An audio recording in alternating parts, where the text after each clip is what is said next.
Saya bukannya sebenarnya para peneliti bukannya tiba-tiba mendukung one state solution, bukan. Tapi kita lebih mempertanyakan feasibility dari two state solution setelah apa yang kita lihat sekarang. Jadi Mas pesimis bahwa ini akan menjadi sarana alternatif untuk menyelesaikan Palestina. Kok Indonesia kayaknya beberapa juru bicara pemerintah ngomong di publik, ini demi perdamaian Palestina kita masuk. Gitu. Gimana menurut Mas Zulfikar? Nah, saya melihat ada kesamaan Trump dengan Prabowo, Mas. Prabowo sama Trump sama nih? Sama-sama personalized foreign policy. Pertama adalah ini menyelesaikan isu Palestina tanpa keterlibatan Palestina. Itu bagaimana kita bisa menyelesaikan isu yang melibatkan sekelompok masyarakat, tapi masyarakat tersebut tidak terselesaikan.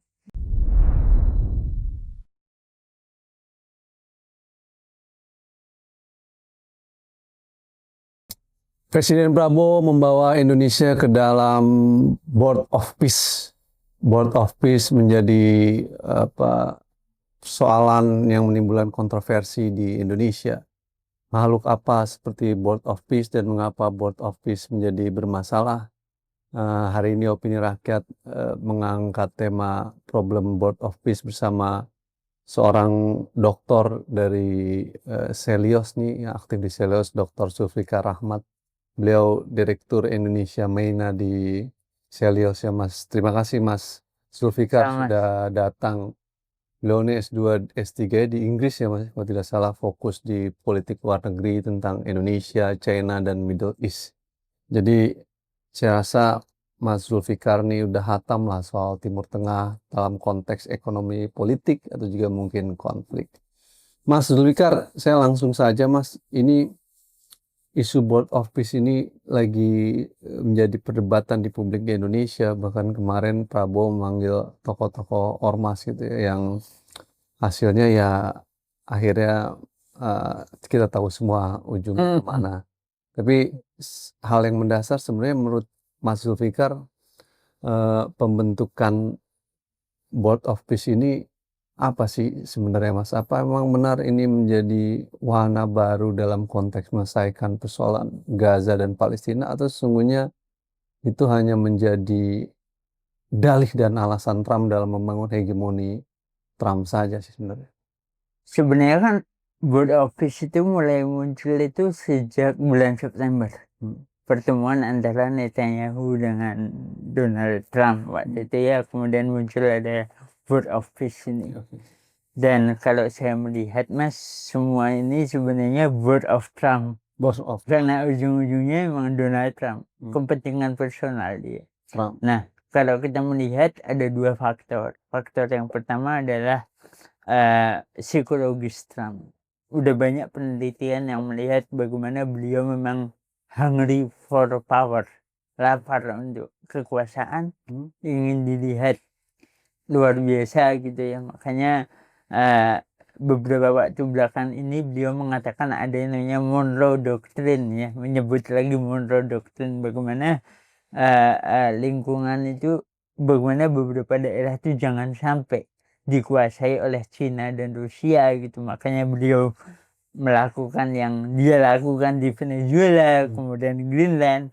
Nah, sebenarnya Board of Peace itu bagian dari itu. Bagaimana beliau ingin melihat, ingin terlihat sebagai pemimpin yang luar biasa gitu. Dan sebenarnya Board of Peace sendiri kan didirikan quote and quote sebagai alternatif dari PBB gitu ya. Dan memang katanya ujung-ujungnya nanti nggak hanya cuma ngurusin isu Palestina atau isu Gaza gitu, tapi isu-isu yang lain.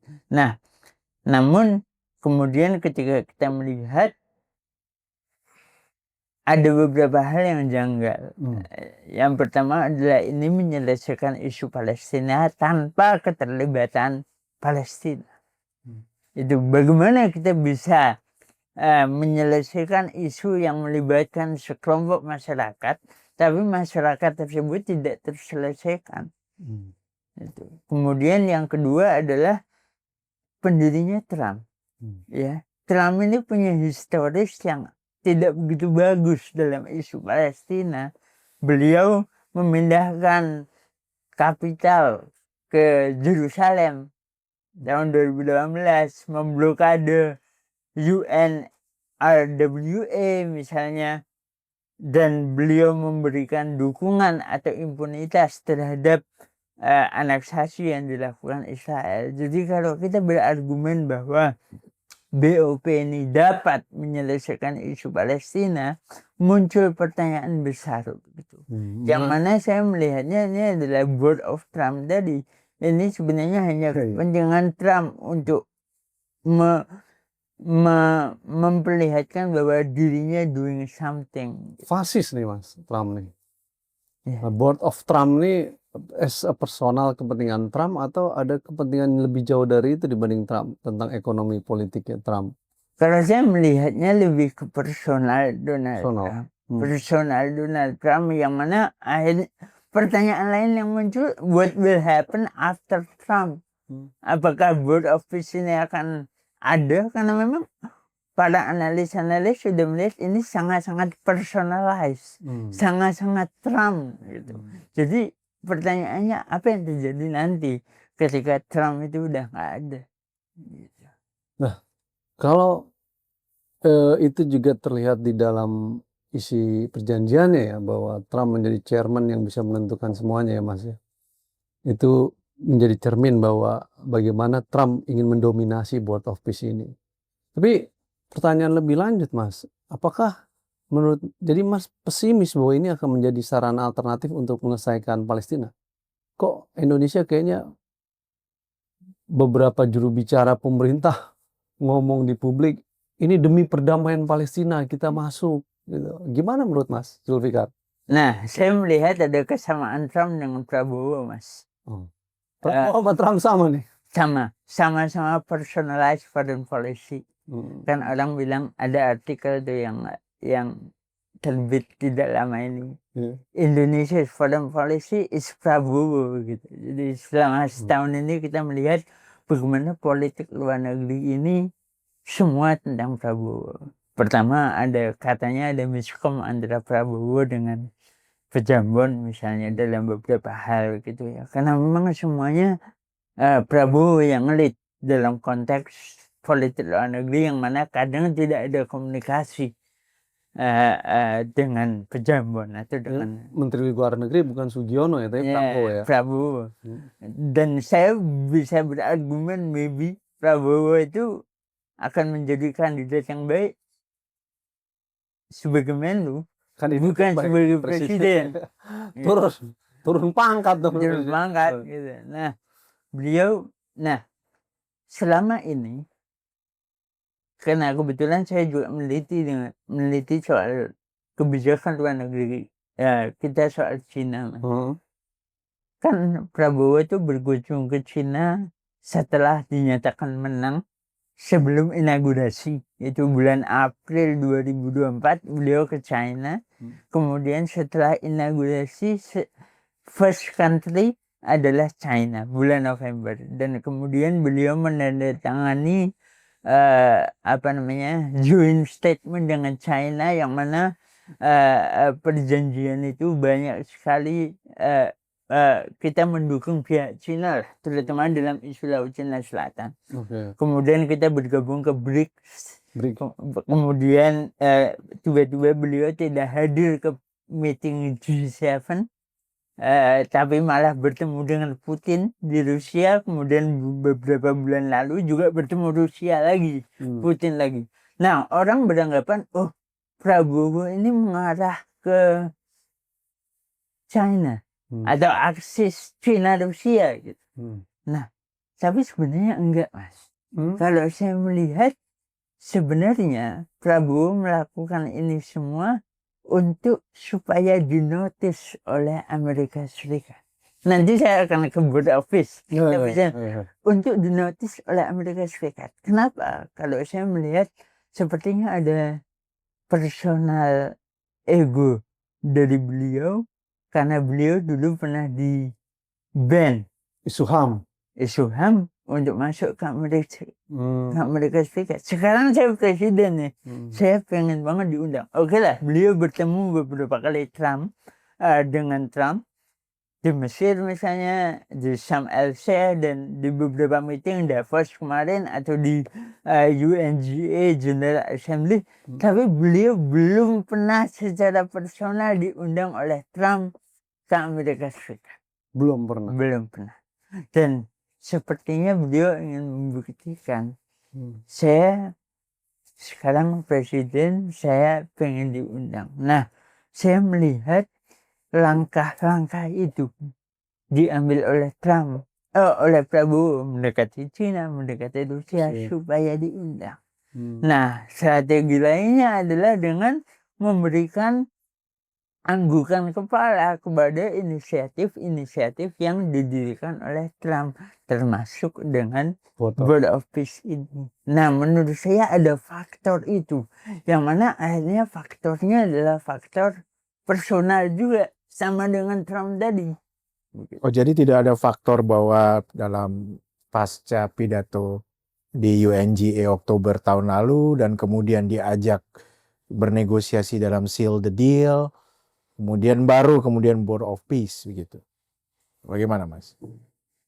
Lebih kepada, saya melihat UNGA itu kan orang kaget. Ya. Tiba-tiba kok Presiden Republik Indonesia yang udah lama mendukung Palestina, tiba-tiba bilang keamanan Israel atau security Israel harus dijamin juga. Iya. Dan beliau, ada orang yang bilang, oh ini kayaknya beliau salah ngomong. Kayaknya nggak salah ngomong, karena beliau bilangnya 2 kali. Pertama di pidato, yang kedua di wawancara. Banyak tuh beredar videonya gitu ya, bahwa kita harus menjamin. Dan kemudian ketika Macron ketemu dengan Macron juga mengatakan hal yang sama kan. Kalau saya lebih melihat tadi sih, ada faktor untuk mendekat, bukan mendekat, dinotis oleh Amerika Serikat, itu yang pertama. Yang kedua adalah beliau memang selama ini punya hubungan yang tertutup dan dekat dengan Israel, terutama di sektor pertanian.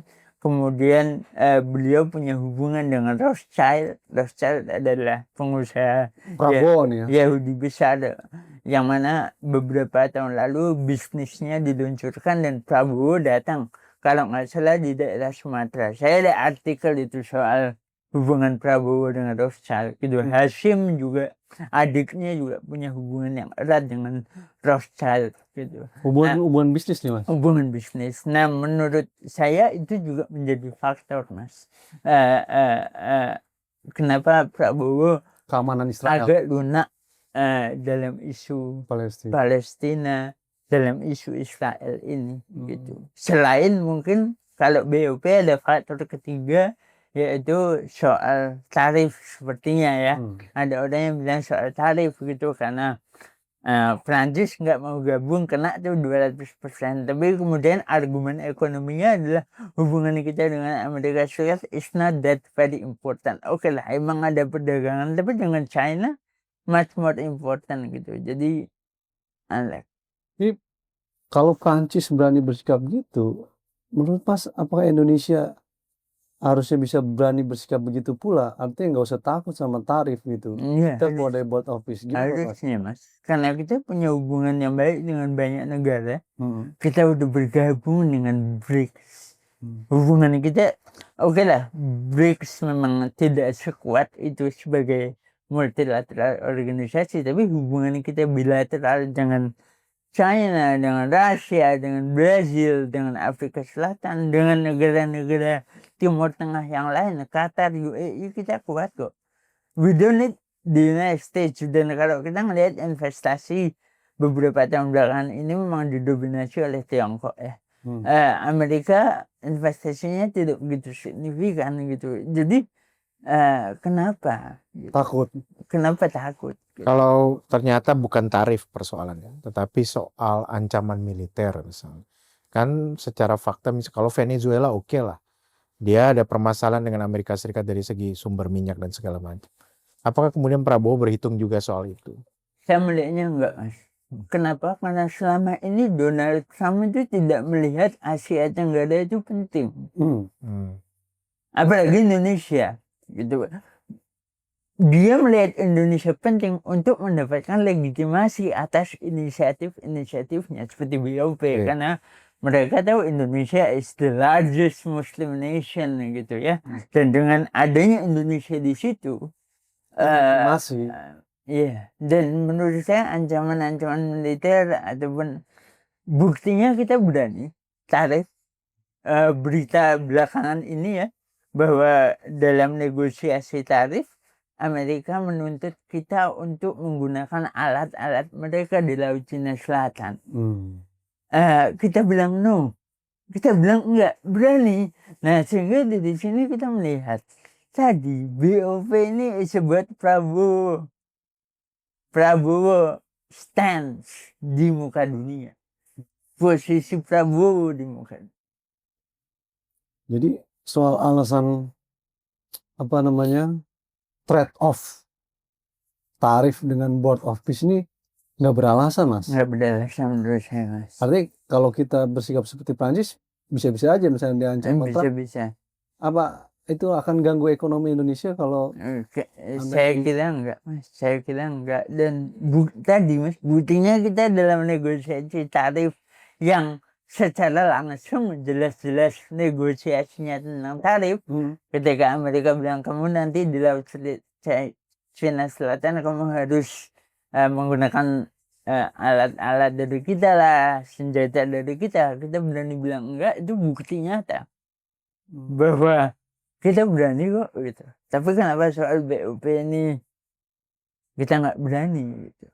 Dan menurut saya kenapa Trump berani terhadap Macron, karena butuh legitimasi tadi bahwa Macron ini Prancis gitu ya, negara besar, dan Trump butuh persetujuan dari negara besar. Seandainya pun Indonesia, oke lah, Indonesia penting tadi saya bilang, tapi kalau seandainya Indonesia enggak, saya merasa bahwa Trump tidak akan segitunya. Ada anggapan di sebagian anggota Dewan dan pemerintah, Mas, masuk Board of Peace sebagai strategi Indonesia untuk bisa menggunakan Trump di dalam menaklukkan Netanyahu. Saya menganggap apa bisa Indonesia memaksa Trump, itu kan impossible, orang kita nggak equal sekali dalam relasi itu. Betul. Ini juga yang kemarin, itu juga yang berita kemarin setelah Ormas ketemu presiden di istana, beberapa bilang oh ya change from within. Change from within. Merubah dari dalam. Saya rasa enggak. Pertama, kita tadi ya PBB aja kita nggak bisa, Mas. Dan ada artikel di Antara ya terbit mendukung BOP. Salah satunya mengatakan bahwa BOP ini akan menggantikan PBB. Gitu. Lupa dia, PBB ini gagal menyelesaikan Palestina karena vetonya Amerika sendiri. Iya.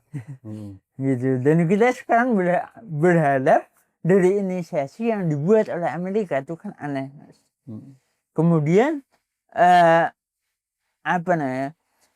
kita katanya Prabowo kita akan ada hak veto 2/3. Ya tetap aja ya Amerika still in power. Jadi saya merasa kan nggak mungkin ya tiba-tiba Amerika berubah kebijakannya jadi anti Israel, pro Palestina, dan kemudian kita siapa sih Indonesia gitu. We are important sebagai legitimasi, tapi nggak langsung tiba-tiba kita merubah kebijakan Amerika Serikat terhadap Israel. Itu sangat-sangat tidak. Kayak Prabowo seolah Jokowi nabok nyilih tangan orang. Emang Prabowo bisa apa nabok Netanyahu pakai tangan Trump gitu? Itu impossible sekali, Mas.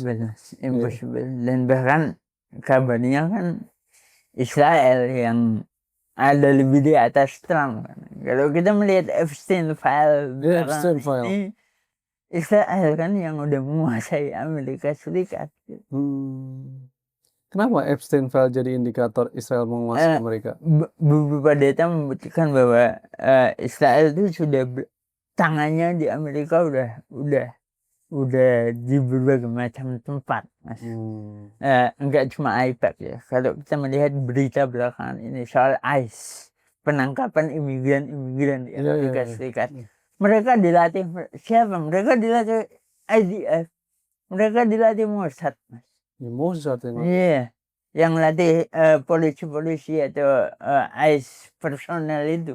Jadi memang se-powerful itu Israel gitu. Dan kalau tiba-tiba Amerika berubah kebijakannya dan kemudian dan lagi-lagi dipengaruhi oleh Prabowo misalnya, enggak, Mas. lewat Trump itu nggak mungkin.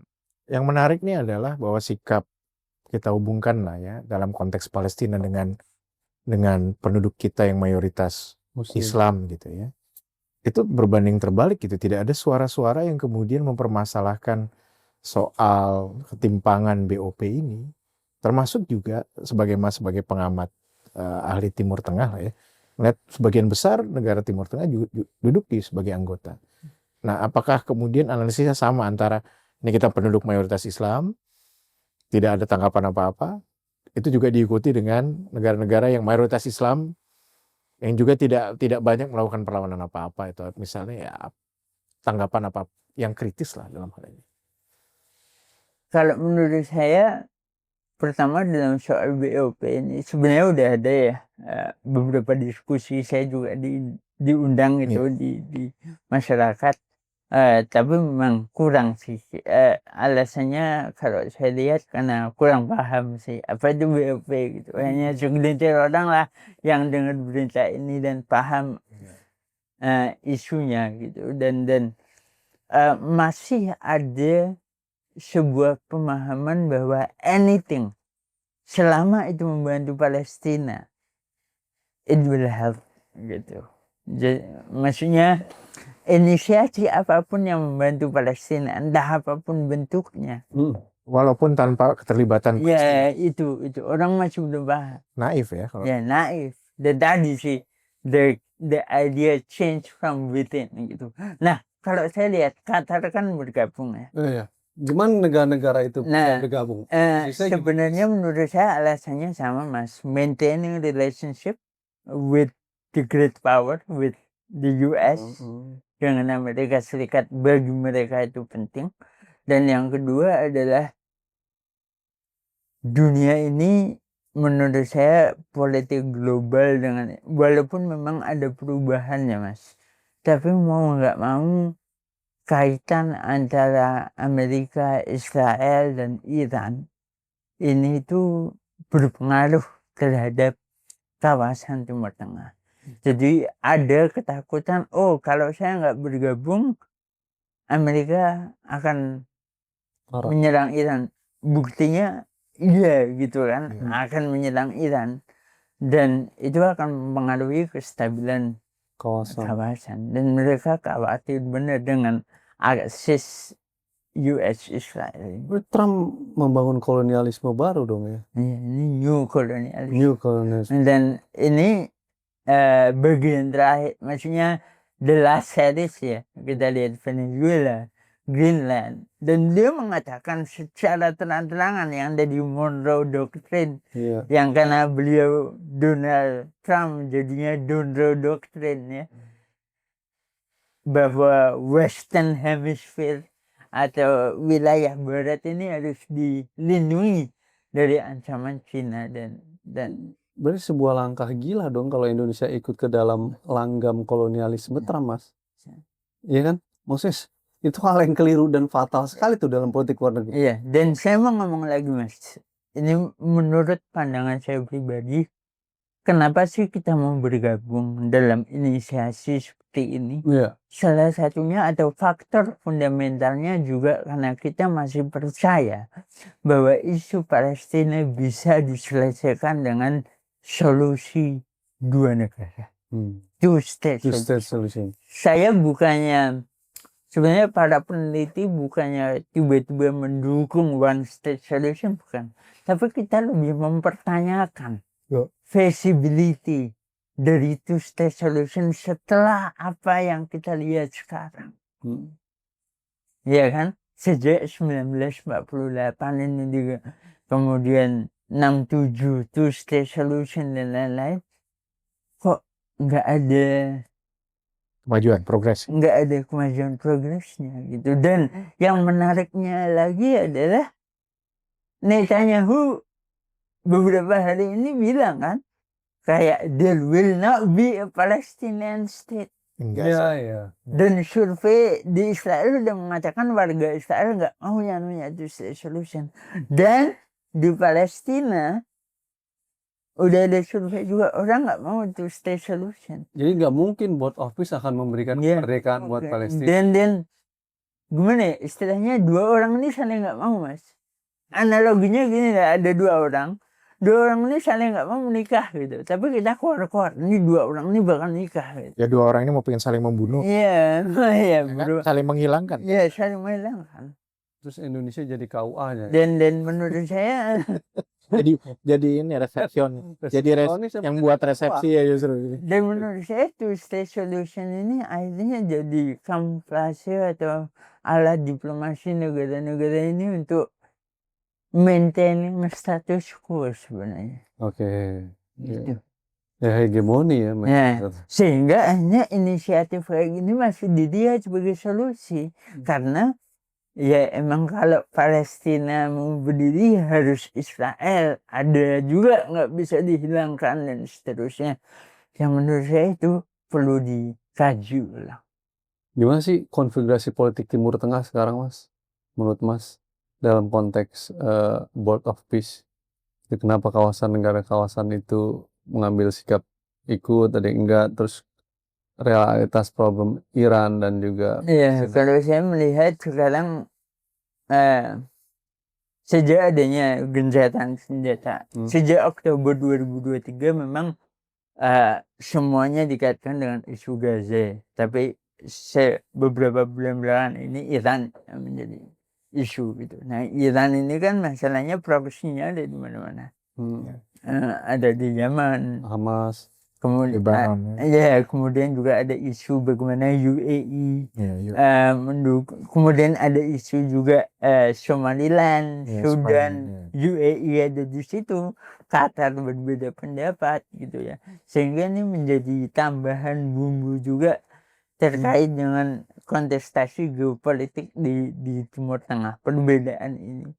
Nah, sehingga menurut saya dalam konteks Palestina itu sebenarnya mereka masih mencoba untuk mencari jalan tengah. Nah, tetapi yang jadi masalah ini menurut saya pribadi, negara-negara Timur Tengah ini sebenarnya juga punya hubungan diam-diam juga dengan Israel. Oh, UAE punya diplomatic relation. Ya, punya. Dan Sudan punya diplomatic. Ya, dan by the way, kecuali Iran lah ya. Kecuali Iran. Sehingga, tapi itu juga saya ada pertanyaan, Mas. Kalau Iran memang udah getar banget sama Israel, kenapa nggak nyerang dari dulu? Kenapa nggak nyerang aja dari dulu gitu? Ada Amerika paling. Iya. Masih ada kepentingan untuk memaintain stabilitas geopolitik itu. Ya, pastinya demikian. Dan orang-orang udah bilang kok bahwa alat intelijen, alat militernya Iran tuh nggak main-main. Ya, tapi dalam beberapa kali serangan Israel, Jenderal Iran beberapa kali ya panglimanya juga terbunuh oleh Israel. Itu juga tanda tanya besar, ya kan? Dan apalagi kemarin setelah Israel menyerang Qatar juga itu juga sempat heboh juga ya. Bagaimana Qatar juga akhirnya ingin tadi do something, dan itu juga kata orang sih salah satu alasan kenapa Qatar bergabung dengan BOP juga untuk maintain tadi, Mas. 16,7 triliun untuk BOP, worth it nggak sih, Mas? Nggak.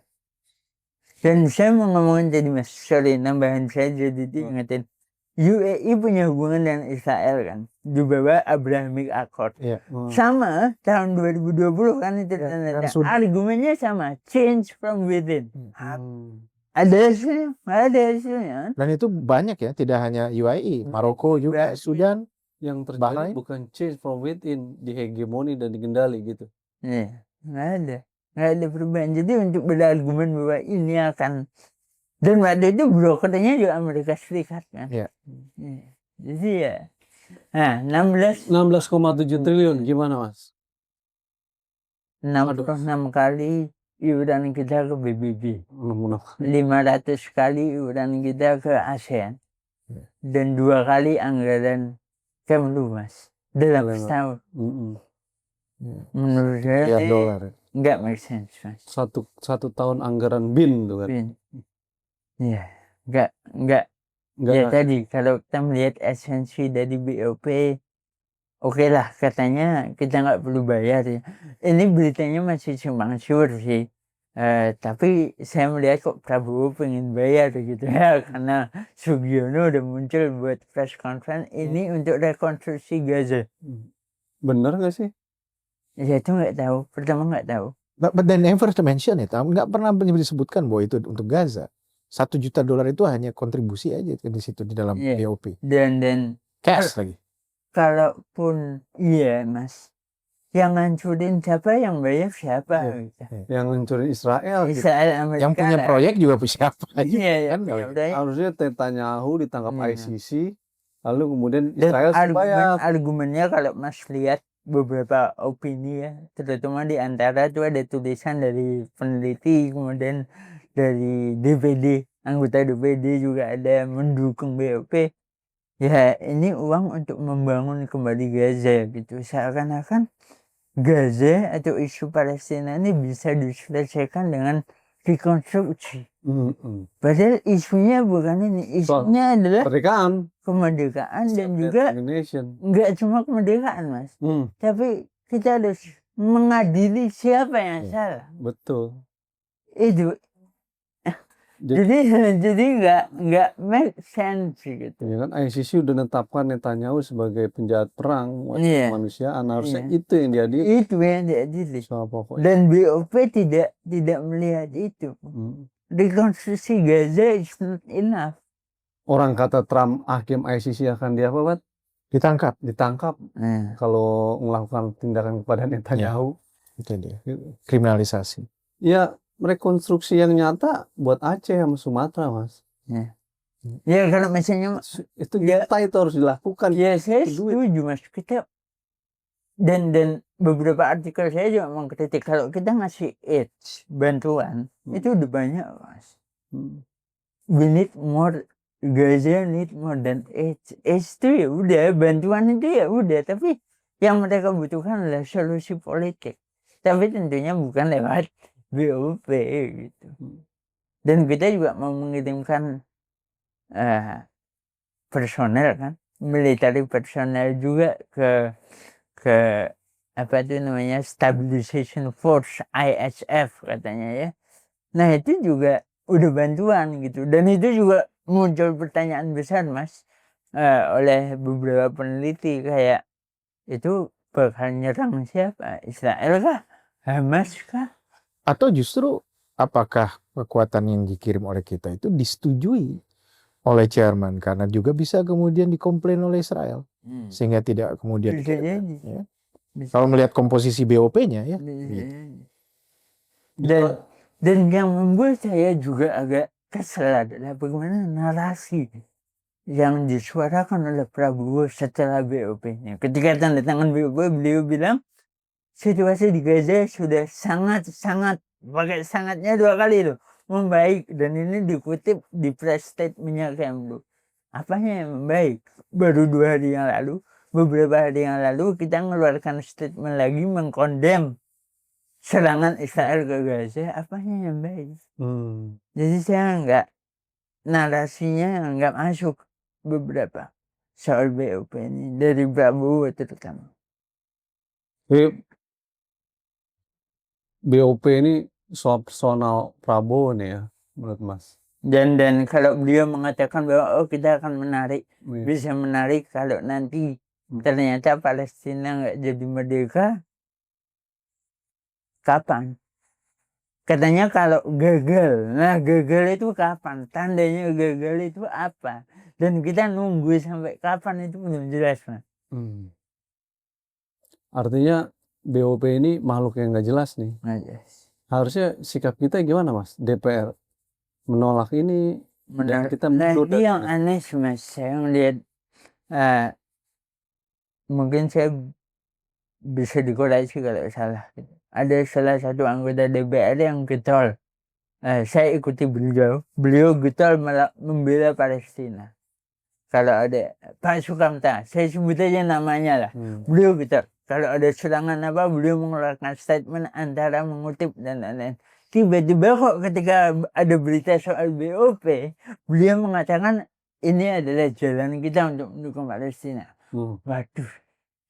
Nah, menurut saya belum tahu secara garis besar view-nya DPR seperti apa, tapi kok melihat dari situ sepertinya mereka mendukung dengan Kalau kalangan ormas Islam seperti juga pertanyaan sebelumnya saya gitu.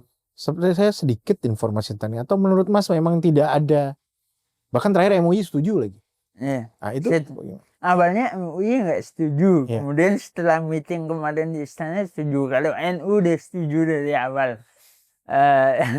Jadi emang unfortunate Mas, mereka tidak melihat BOP ini apa, dan menurut saya mereka harus melihat ini tidak hanya dari ini apa ya, yang menarik ya, yang saya baca dari setelah pertemuan kemarin, para ormas-ormas ini mendukung komitmen Prabowo membela Palestina. Oke. Tapi mendukung komitmen juga harus melihat substansi ya. Nah, mereka tidak melihat substansi. BOP ini apa substansinya?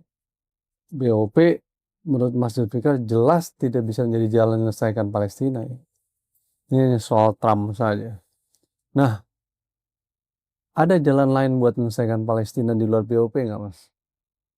Ya, yang pertama saya melihat adalah kita perlu mengkaji ulang Mas, terkait tadi apakah two-state solution ini masih viable atau enggak. Saya pun belum punya jawabannya, tapi kok melihat apa yang terjadi, apa yang diinginkan Israel dan apa yang diinginkan Palestina, solusi ini perlu kita kaji ulang. Kalau kita udah matang dengan apa sih maunya kita, baru kita bersuara gitu. Karena kalau selama kita menurut saya masih berpegang teguh kepada solusi yang menurut saya bisa dipertanyakan dan lemah, menurut saya it's not gonna end the conflict gitu Mas. Dan itu yang utama menurut saya. Dan itu yang pertama. Kemudian juga jangan sampai kita termakan dengan geopolitik atau apalagi keinginan pribadi segelintir orang untuk kita bergabung kepada isu-isu atau solusi-solusi seperti GOP yang sebenarnya tidak menyelesaikan masalah tapi maintain status quo. Tapi saya beranggapan tadi selama kita masih berpegang teguh kepada two-state solution, menurut saya yang lain-lainnya, turunannya, langkah kita akan keliru. Jadi secara umum menurut Mas, Board of Peace justru menunjukkan Indonesia sulit dalam politik bebas aktif ya, karena akan dikendalikan oleh Trump dong. Bener nggak kira-kira gitu? Betul. Atau ini masa habisnya politik bebas aktif, boleh dikatakan demikian. The end of politik bebas aktif. Orang masuk udah, Board of Peace. ya, apa namanya? Saya mempertanyakan politik. Saya pernah mau nulis tapi nggak jadi Mas tentang politik bebas aktif ini. Menurut saya kadang kok kita dengan berpolitik bebas aktif ini ngebuat kita jadi quote and quote munafik gitu Mas. Karena kita pengen kelihatan bagus di semua pihak. Jadi kita kayak orang nggak punya prinsip. Ya, oke lah, emang Hipokrasi jadinya. Emang ya benar. Emang oke lah. Orang melihat kayak sama ini bisa, tapi kan itu perlu skill yang tadi, yang mendekati hipokrasi tadi gitu. Dan menurut saya perlu hati-hati sih dalam menjalankan bebas aktif ini, terutama dalam isu Palestina gitu. Oke Mas Zulfikar, mungkin terakhir dari Mas, kira-kira apa yang harus dilakukan oleh DPR, oleh masyarakat melihat langkah Prabowo yang sudah masuk Board of Peace nih? Pertama kita harus mendorong beliau untuk menarik Indonesia dari Board of Peace. Menarik ya. Menarik. Kalau nanti diancam tarif gimana, Mas? Ya kita bilang enggak.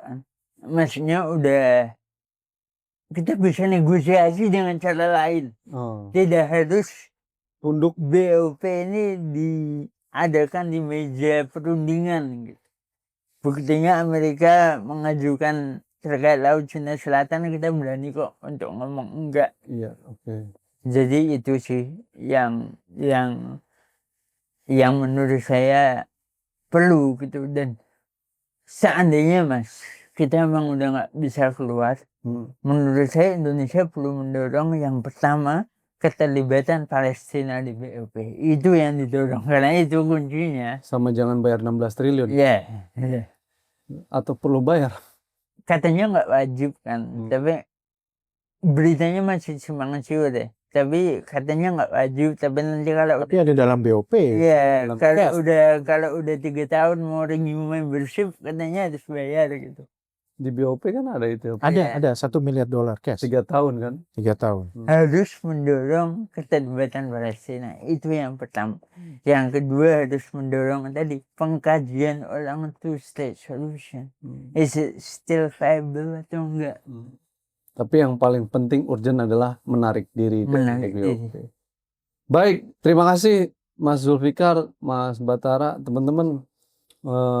Makhluk BOP ini lebih banyak masalahnya ketimbang manfaatnya ya.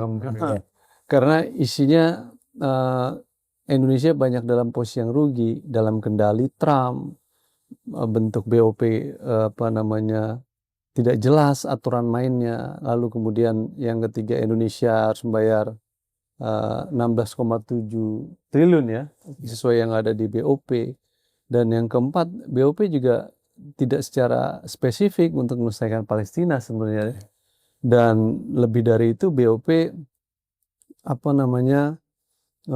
menjadi wadah dari bahasa Mas Zulfikar. Sebenarnya ini eksistensi Trump saja dalam kendali dan hegemoni Dan Prabowo. dunia dan Prabowo.